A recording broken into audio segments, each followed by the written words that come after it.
The Web Files. The Web Files. The Web Files. The Web Files. The Web Files. Hey everyone, welcome to this episode of the Web Files Buzz. I'm Kristen Burt. From 3D to 360, it's a tech buzz kind of day. Find out how technology is going to change what you're producing on the web. Let's check it out. All right, Safety Geeks SBI, the first web series available in 3D. Whose idea was it to do this first? It was both of our Both? ideas. Yeah. Simultaneously, we saw the Acer laptop. We saw a demo of that, and I turned to Tom while we were watching and said, my God, could you imagine Safety Geeks in 3D? And it was shortly after that that we actually met Jay with DDD, and that's kind of what allowed this to unfold. Can you tell us a little bit about what DDD does? We started in the early 90s down in Australia, and we started off as a technology company. So since then, we've been licensing our technology to companies like Samsung and Acer and Lenovo. And we saw several years ago that when all these 3D-enabled products were going to be coming out, that there would be a huge need for content. So we have significant patents in the 2D to 3D conversion of content, and then we are also distributing content, such as the Safety Geeks SBI series. Right now, I mean, there are a lot of great 3D products out there, and there's just a shortage of content. And so we're working with the networks and the studios to do 2D to 3D conversion tests with the hope of converting large libraries of content that can be put onto the new 3D channels that are coming out. Are you looking at other type of narrative web series? We would love to, except there just isn't anything out there. Yeah. So I'm pretty excited for Season 2 of Safety Geeks. This particular project really lends itself to 3D. We're one of the few web series that has broken out elements. Everything in the show was already created and manufactured in layers. So our show was unique in that we broke those layers out, reshot the entire thing in 3D. What you see now in 3D is not the same show in 2D. We've recut it, we recomped it, which means all the composite shots of the people and everything, and all the backgrounds are done in 3D, and very few shows could do that because most shows are married to a set or a real location. So our show is as close to shooting a stereoscopic show to begin with that you could possibly get. One thing also I think is important is the aesthetic of the 3D that we do. It's like looking into a window. It's like a diorama, your old style diorama. The plane of the glass and back is where our show is presented. There's 1,300 shots in this that we had to do twice, left eye and right eye. So when you're doing 2,600 shots and you end up with, I think we had over 400,000 individual frames that we're doing, you have to be aware of how can you judiciously use 3D to enhance the comedy. And how do people watch this? Samsung has some good quality products coming out. There's the Acer laptop that is coming out. They're already 3D compatible. People are buying Acer laptops right now and there's nothing to watch. So Yabazam.com is our distributor. You can go there and have something right away to watch in 3D. We are going to be at Comic-Con. We're going to be at the autograph section of Comic-Con.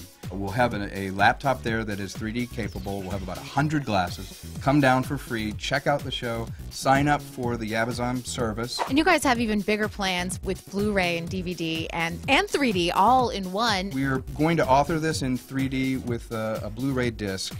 The specs for Blu-ray and 3D have just come out. No studio, no network has done this yet, but we hopefully will have one of the very first 3D Blu-rays that you can actually pick up. Hopefully it'll be bundled with some of the equipment, but we will have that through Yabazam DDD. You made a really good point about the studios and piracy with 3D.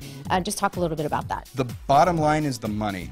If you have a 3D asset, it is impossible to copy with a camcorder in a theater, which is great for a studio. It eliminates that.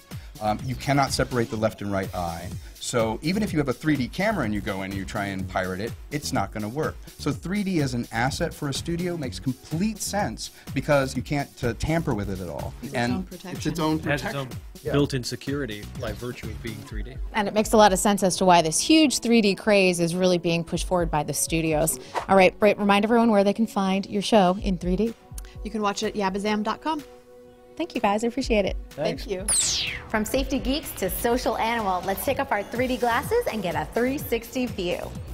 All right, for anyone that was at the Streamies, a lot of them may have seen the 360 camera, but we're going to talk about that in a minute. Just tell us a little bit about what Social Animal is. We focus on creating interactive media.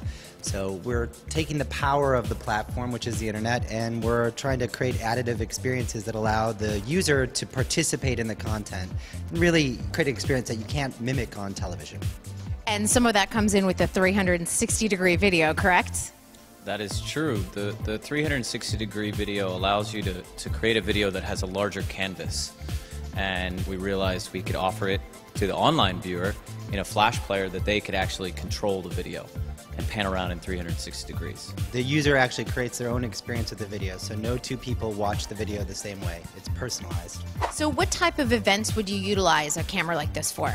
Basically, we like to say wherever you have a moment where you tell somebody you actually had to be there to understand what it felt like to be at that event, that's where you want this camera. It creates the ultimate POV. Do you think you could also utilize it into a story, into a narrative?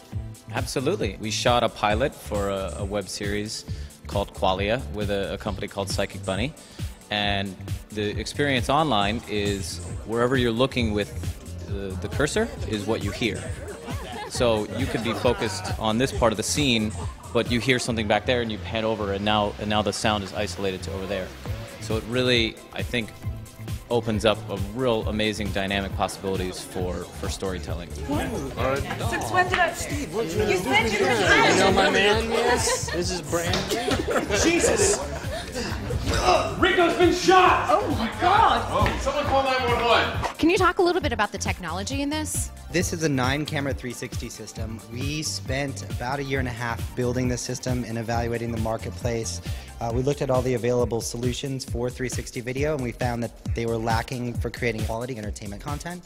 So what we did is we built it around the SI2K Mini, and I'll give a shout out to our friend Ari Pressler at Silicon Imaging. He made a beautiful camera. We're shooting up and off of first surface mirrors, which gives us the ability to trick these cameras into actually believing that they inhabit the same physical space. It gave us the ability to create the configuration we needed to get gapless, warpless, distortion-free 360, but at the same time gave us that image resolution we needed. This camera shot a lot of Slumdog Millionaire. That's one of them.